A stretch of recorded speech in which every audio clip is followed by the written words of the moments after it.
Saudaraku yang dikasihi Tuhan, pada hari ini saya mau mengajak saudara belajar firman Tuhan dari kitab Titus pasal yang kedua, ayat yang ke-11 sampai dengan yang ke-14. Karena kasih karunia Allah menyelamatkan semua manusia sudah nyata. Ia mendidik kita supaya kita, satu, meninggalkan kefasikan dan keinginan-keinginan duniawi. Dua, supaya kita hidup bijaksana, adil. Dan tiga, beribadah di dalam dunia sekarang ini.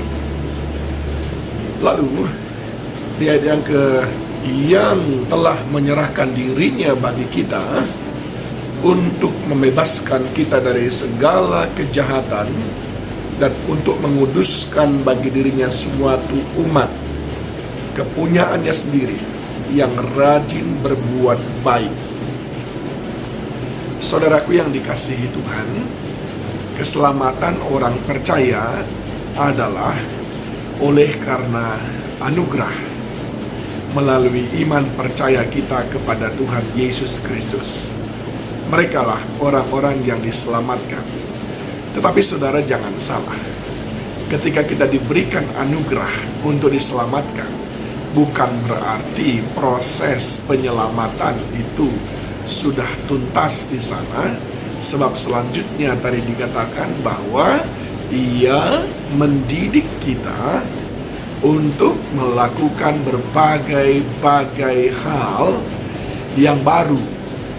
Misalnya, tadinya kita orang yang sangat duniawi, sangat egois, mementingkan diri sendiri. Tadinya kita sangat matre. Nah, sekarang sesudah kita menerima karunia keselamatan, Dia mengajar kita untuk menghidupi keselamatan itu, supaya kita meninggalkan kefasikan dan keinginan-keinginan daging, hidup bijaksana dan adil, serta beribadah kepada Tuhan. Nah, ini adalah paket lanjutan dari keselamatan yang Tuhan anugerahkan untuk terus kita kerjakan.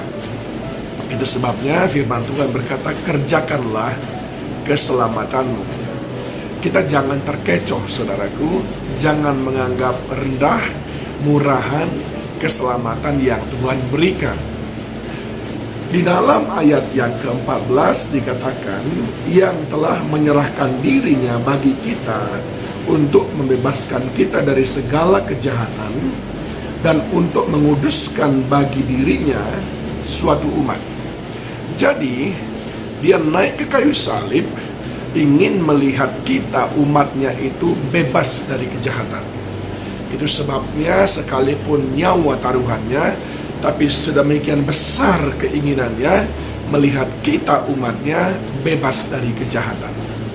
Lalu dikatakan untuk menguduskan kita, menguduskan umatnya bagi dirinya, sebab tanpa kekudusan kita tidak bisa dekat dengan Dia. Padahal Dia berkata, aku mau supaya di mana aku berada, di situ juga kamu berada.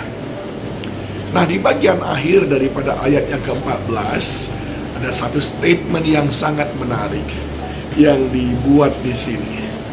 Lalu dikatakan, kepunyaannya sendiri yang rajin berbuat baik.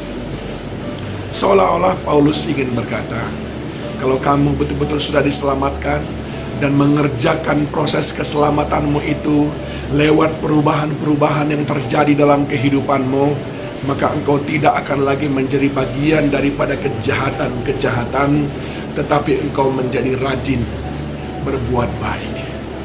Perbuatan baik tidak pernah menyelamatkan kita, tetapi orang yang mengaku sudah diselamatkan, hidupnya pasti penuh dengan perbuatan baik.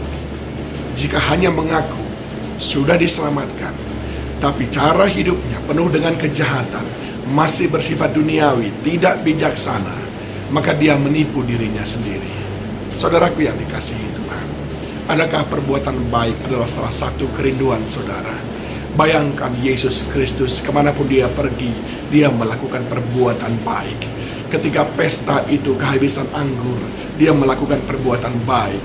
Ketika seorang yang sakit, walaupun pada hari Sabat, dia melakukan perbuatan yang baik. Dia rela ditentang, dicemooh, dimusuhi oleh orang lain. Ketika dia melihat 5.000 orang belum makan dan terlunta-lunta seperti domba tidak bergembala, dia berbuat baik dengan memberi makan mereka semuanya. Ketika Petrus mengkhianati dia balas dengan perbuatan baik. Adakah perbuatan baik prioritas dalam kehidupanmu? Maka itu tandanya engkau sudah mengalami keselamatan dan proses yang mengikutinya. Tuhan Yesus memberkati.